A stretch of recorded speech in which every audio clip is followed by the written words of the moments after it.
Hey, friends, it is TexAgs Rewind presented by Yeti. We've got Jared in the house. Jared Schultz, buddy, you continue to give me ideas for how to young up the show. What's the word? So how would you kind of make the Rewind experience a little youngish? I don't know. I don't have OB in here to make fun of, but You don't want to make fun of me. no, probably not. It's a little bit harder. OB is a little bit easier. Are you saying he's easy to make fun of? The age gap's easy, and OB and I we go way back now at this point. That's your guy. So today on the show, it was a fun show today. We had OB, obviously. We had Josh Lambo. Enjoy talking to Josh Lambo about his journey from the MLS to Texas A&M to obviously the NFL. So that was great. We talked about all the things in between too, and his time in Jacksonville, how that ended poorly. We had Jay Holmes in studio. We also had Jake Crain, not in studio but on the phone. He was really good, and John Harris. What was your favorite part of the show? I think the cake by the ocean has to take the cake. See what I did there? Yeah. So if you're old, do you know what cake by the ocean means? And if you're young, do you know what cake by the ocean means? I thought it meant something completely different. I thought it's not as innocent as David and OB thought. I thought it was just eating cake by the ocean. Pizza by the street. I'm thinking you're eating pizza by the street. But you're going to tell me that means something else? I want to think that's just pizza by the street. David. All right. Is there anything else I need to learn? Because we used to do this thing with Anna Rosa that she would teach me the word of the day. Is there any slang terms I need to know? I'll bring something new to the desk on Wednesday. All right. It's going to go crazy. I won't be here on Wednesday, but OB will be here for it. It's TexAgs Rewind. Check it out. We have not seen So let's hear about these receivers. All right. Who do you think is the number one receiver core in college football? I think you don't have to guess too hard. I think you'll figure this out real easy. I don't know. Somebody like USC, maybe? Ohio State. We got Marvin Harrison Jr. Yeah, you should start there. Ebukpa. So, yeah. Number two. Are you familiar with the team in Austin? Texas. Well, they got some good ones. Xavier Worthy. Jordan Whittington. No. And then Georgia transfer A.D. Mitchell, Jonte Cook. Okay. Number three. I don't think they're number two, but okay. The Washington Huskies. Huh. I don't know enough. Number four. The Georgia Bulldogs. They are adding Brock Bowers to the mix. He's a tight end, but okay. Okay. They've got Ladd McConkey. McConkey, I mean. Yeah. Marcus Roseme. They've got Dominic Lovett. So they got some guys. And Ra-Ra's already gotten in trouble there. Right. Florida State. They got the big 6'7" guy that's really good. They got Keon Coleman, who came from Michigan State. Okay. Jaheim Bell. And the gentleman you're talking about, transfer from Arizona Johnny State. Wilson. Yeah, he's really good. Yep. Number 6, USC. Okay. That you had them up there. Taj Washington, Mario Williams, Brendan Rice. They also picked up Dorian Singer. So far, no A&M, by the way. Okay. Number 7, Oregon. Okay. Don't even know who's at Oregon. This one, it'll interest you. Number 8, the LSU Tigers. Okay, Neighbors is good, but who else is going to make you go, holy cow? LSU returns Brian Thomas Jr. and Kyrie Lacey, who combined for 629 yards. Isn't that what Evan Stewart had? Roughly? Yeah. Yeah. Okay. So that's their number 2 and 3 combined. Okay.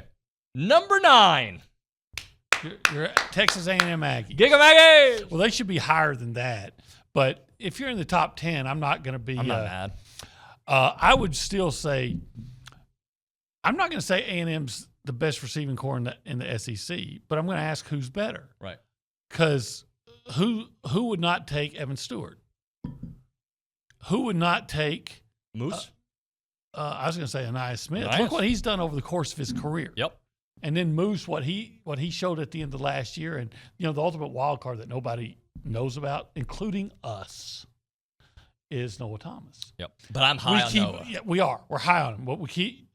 But what have we seen that tells us? I mean, I know he's got a touchdown out there, but based on the actual production, that's all based on potential. Sure.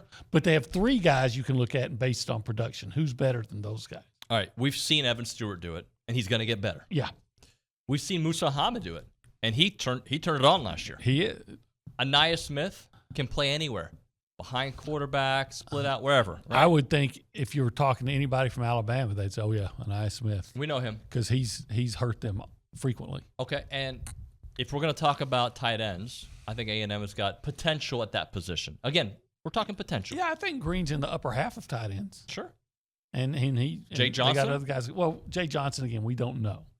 But I think he had 1 catch last year. we project him to be better, right? Yes. So A&M above number 10, another SEC team by the name of Alabama. Okay.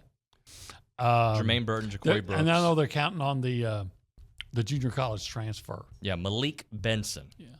So they count on him. But again, based on production, actual production at the FBS level, I'm not saying they're bad. Right. But and I can't get better, but they got to get better. Well, But I think, look, I remember, in fact, a lot of Aggies got mad at me because I quoted Jamar Thomas back when the whole world was talking about how great Texas's receivers were. They were B.J. Johnson, Roy Williams, and Sloan Thomas. Right. And I was talking to Jamar. Was it Jamar? What was his last name? He had a brother named Irvin from Mission. Why am I forgetting his name? I said Jamar Thomas, but maybe it wasn't. Anyway, they had Terrence Murphy, they had Bethel Toombs? Johnson. Huh? Jamar Toombs? No, he was running back. Running. He had transferred from Notre Dame. Somebody's going to know this. I'm just having a senior moment. Notre Dame transfer. Okay, continue. Just But tell the story. anyway, he had said, oh, yeah, well, we think we're the better receivers. And people laughed at it, and I got in trouble for quoting him and all this. And then it turns out when you look at them as they moved on to their NFL careers, he played for the Giants, and Murphy was a second-round pick of the Packers, and Bethel Johnson played for the Patriots. And Sloan Thomas got a cup of coffee with the Texans. Roy Williams had a nice career, but I don't think B.J. Johnson ever made it. And you look back at it, and you say, if you look at him as a whole, he was right. A&M had the better receivers. Yep. What was that kid's name? Why am I forgetting it? Well, Jamar, Jamar, from Mission. His brother Irvin. Jamar Taylor. Taylor, thank you. did you Google or did somebody text? I cheated. There was a text. All right. Yeah. It's not cheating. I just had a senior moment. I'm sorry, fellas. It's all good. And it is now time for Around Aggieland. And that is presented by Norman G. State Bank. Norman G. State Bank, rock solid banking website, normangstatebank.com. Luke Evangelist making his debut at Around Aggieland. Yeah, filling in, plugging some holes in the office, being the glue? The glue almost. You would shave your head for a Aggie championship and anything. And I would even get a face tattoo. Imagine the You combination. would not get a face tattoo. Yes, I would. The video's out there. There's proof. I would Where get on the face face? tattoo. Where on the face? Mike Tyson full face tattoo. No, Luke. I mean, I love A&M, but dude. I know he wouldn't. All right. I know. No. He wouldn't do anything to mess up his earnings and his DMs. Yeah, coming up. I mean, his OnlyFans page, no. Yeah. But you do know People are going to start believing that I actually have one. I do No, not but have one. You definitely want one. No, I do not. I could tell, like, if things don't work out, you're like, I'm doing OnlyFans. I'd do it. All right. You were saying. Yeah. That's a good transition, right? As I was saying, we've got a lot of things happening around Aggieland. We touched on it a little bit earlier. We've got 27 Aggies competing at the USA Track and Field Nationals this week in Eugene, Oregon. And we've also got 3 Aggies playing in the NBA Summer League over the next week. Very near and dear to my heart. My favorite player ever, Quentin Jackson. Cute. Playing for the Wizards, Dexter Dennis on the Magic, and DJ Hogg on the Raptors. They're going to be playing 4 Summer League games starting today. And you can check out the threads that I posted on the Premium Forum detailing their exact game times and how to watch. It's going to be on ESPN, ESPN2, or NBA TV. So for more information, just go ahead and head over to those threads that I created. And also, you'll get to see some of my favorite highlights of their days in the maroon and white. A lot of big dunks from Q, a lot of big blocks from Dexter. So really excited to see them doing big things in the NBA and the Summer League. Quentin Jackson picking up where he left off. He was I think he started a game for the Wizards at the end of the season last year. Yep. And he's definitely projected to be a starter. He's one of the 5 returners on the Wizards Summer League team. So he's going to be doing really big things. And I'm really excited to see him play. What else we got? So I mentioned that the temperature is changing. Did OB turn up the thermostat again, or is that Jimbo and his recruiting staff going on another heater? 10 commits in 3 weeks, which is the most Jimbo has added in a 3-week stretch over his time at A&M. By the way, I'm usually the cold one. Uh-huh. It's only 73 degrees in here. It's not that cold. It feels like it's 95 at least. Wait, 95 would be hot, so you're warm. Yeah, because Oh. of the heater. Oh, I see. Yeah. But I thought you said it was cold earlier. I'm all mixed up. Okay. All right. Gotcha. But yeah, Ty Anthony Smith, Jalen Hornsby, and the 4th of July firework himself, Cam Coleman, 3 commits over this last week. An incredible weekend for A&M recruiting, and they're not done yet, as I've been told. And we're not done yet. Yeah. And not to be outdone by Jimbo, Schloss and Buzz getting some commits of their own. Our favorite, Charlie Bagliarini, from the Godfather himself, the 2023 MAAC Player of the Year from Fairfield. Hit nearly 424 homers last season. Going to be a good replacement at third base for Trevor Werner. And then Buzz took the phrase "go big or go home" literally. He got himself a 6'11" center, Wildens Levesque from UMass, previously at South Carolina, and he shoots an impressive 75% from the free throw line. I like it. Of course, Captain America himself, Jace Laviolette. Team USA, they're starting their series against Japan today. You can follow along on Twitter. It's USA Baseball College National Team. He had a couple home runs last week as Team USA went 5-0, and they're looking to sweep Japan this week. And then, of course, we hit on it earlier this week, and we just mentioned him before, Trevor Werner, our beloved third baseman. He's playing in the Cape Cod Baseball League, and he was just named the Player of the Week last week with a grand slam and 10 RBIs in 6 games. Excellent, buddy. Are you familiar with Mark? Yes. On the YouTube page. That would be my dad. Hello, Mr. Evangelist. Thank you for having A, having Luke, and B, having him here. There you go. Yeah. It's great to be here, as always. Appreciate you, brother. Great job. Thank you. Yeah, man. I mean, it's in Nashville where we're located. It's a home game. And, excited. Obviously, there's some new personalities there with Hugh Freeze at Auburn. You have big storylines, obviously, with A&M, bringing in Petrino, Billy Napier, having to have a big year. So, yeah, man, it's just another notch on the turning point to getting to the season. So I'm ready for it. All right, so it's your backyard. You got any can't-miss places I need to hit when I'm in Nashville? Oh, man, look, I got a whole list of them. Bar Taco, it's a must, obviously. They got the best pork belly taco around. I know being in Texas, you guys obviously know a lot about tacos, but I got to throw that out there. Broadway, man, to me, it's a little bit overrated. I kind of go by the Morgan Wallen school of thought, leave those Broadway girls alone and head to Midtown. So there's a bunch of restaurants. I'll send you a list, man. I'll rank them, too. All right, man. So let's get to A&M specifically. Are you high on them? Are you medium? Are you TBD? Where are you when it comes to Texas A&M? Well, obviously it's one of the most fun talking points of the offseason. I think bringing in Petrino and obviously Clemson bringing in Garrett Riley, they were the two best coordinator hires of the offseason. And look, I was in it for 9.5 years, 6 at the Division I level. The game's won and lost up front. I don't care what system you run, if it's the air raid, if it's the triple option. Getting Bryce back, hopefully he stays healthy, anchoring that offensive line. You do need the tackles to play better. I like the way Dewberry came on at the end of the year. The biggest question is going to be being able to stop the run. You cannot win this game at the level that A&M fans want to finally reach that standard that they expect if you can't stop the run and run the ball. So when I look at this team, when I look at this roster, I'm a believer in Connor Wegman. I look at what Petrino's going to bring. We talk about this a bunch on the show over at Crain Company. It's one thing to be the head coach, right, where you're having to be the CEO, offense and defense. You don't want to be too one-sided because the team will start to revolt against each other. But this is what Petrino does, right? Offense is his bag. If you ask the chef, hey, I want you to just cook the meal you're best at cooking, you're going to get really good results. So I think him being able to mix up tempos, I think he's going to be a little more of a wild card when it comes to pitching backwards from a play calling standpoint, being more aggressive on first down. I thought Jimbo played it too safe. Eventually you got to lean in and try and give her a kiss, man. You just can't hold hands the whole time. So I'm looking at A&M right now, 8-4 is the typical joke. But I tell you what, when I look at the schedule, when I look at what I think they're going to be up front, I love who they brought in the secondary. You got 2 proven guys. I like what they have at linebacker. I'm interested to see how Edgerrin keeps improving. He's a guy that can cause havoc.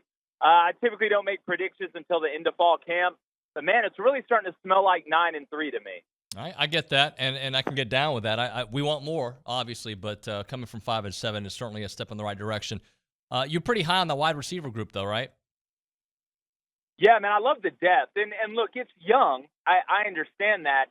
But at the end of the day, the biggest feather in Connor Wegman's cap, outside of having that tight end security blanket, which you have obviously this year, is you need to be able to threaten defenses at multiple levels. As a defensive coordinator for 4 years, nothing's scary. You got one guy, all right. You want to use him as a decoy? Okay, great. I can't double everybody. It's like basketball. You got 2 guys that can shoot, 3 guys that can shoot. I don't have a defense designed to try and take everybody out of solo coverage or out of man-on-man. So I like the depth. I like the speed. They got guys with short bursts that can hurt you in the short and intermediate game. They got guys that can go up and get the 50-50 balls. It may be a little rocky at first as they kind of get used to the play calling in game. But I like the depth of the receiver core. Obviously, Anais, we know what he is. We know who Evan is. But when it comes down to depth and putting multiple guys in places that I don't have answers to, especially in the red zone with a tight end that's a threat, that's why I think this group has a chance to be special. All right, let's talk some football right now. John Harris with us. How do you see the Dolphins using Devon Achane? To me, I feel like he's an X factor chess piece, man. When I saw the Dolphins draft him, I just thought, oh my God, because he doesn't have to be your every down starter. And look, I'm sure Devon would love to be an every down starter. He'd love to play 70 plays a game. He'd like to have 20 carries. He'd like to have, 8 to 10 catches. He'd like to have all that, but I think what he is going to find in that offense is the fact that he is going to get the ball in more creative ways than he's ever gotten. And that's no knock on Jimbo or anything. That's just what Mike McDaniel does. He has a different approach offensively in which he can utilize Achane the way he probably should. I've used this analogy before, and I used it when Lamar Miller came from the Miami Dolphins to the Houston Texans. Lamar was a Lamborghini, but the Texans had to use him like an F-150 because they really had no other running back option. And so they wanted to establish the inside running game. Well, that's not, Lamar was not the perfect guy for that, but they had to use him that way. And I think it took away from the greatness of Lamar, really, because they kept having to pound him inside, 25 carries a game, that kind of thing. And he was a Lamborghini. You had to get him out space. You had to use him in a passing game. You had to do other things with Lamar. Achane's got that opportunity with Miami. And it might not be because they need to run the ball between the tackles that they've got a guy, but they've got guys that can do that. But because they have Waddle and because they have Tyreek, they can attack so many different areas of the field with those two guys in particular. So then Achane comes in and goes in the backfield and then he motions out. And so you've got on one side, you got Tyreek and you've got Jalen Waddle. And on the other side, you've got a tight end and then Achane just motioned out. Like, what do you do? Well, we're supposed to be doubling Tyreek over here, so we got to stick with the double over here. So does a linebacker go with him? Who goes with him? Does a safety go with him? Well, if the safety goes with him, man, does that open up an area of the field for Waddle and Tyreek to exploit? Achane's going to get the ball in a lot of different ways.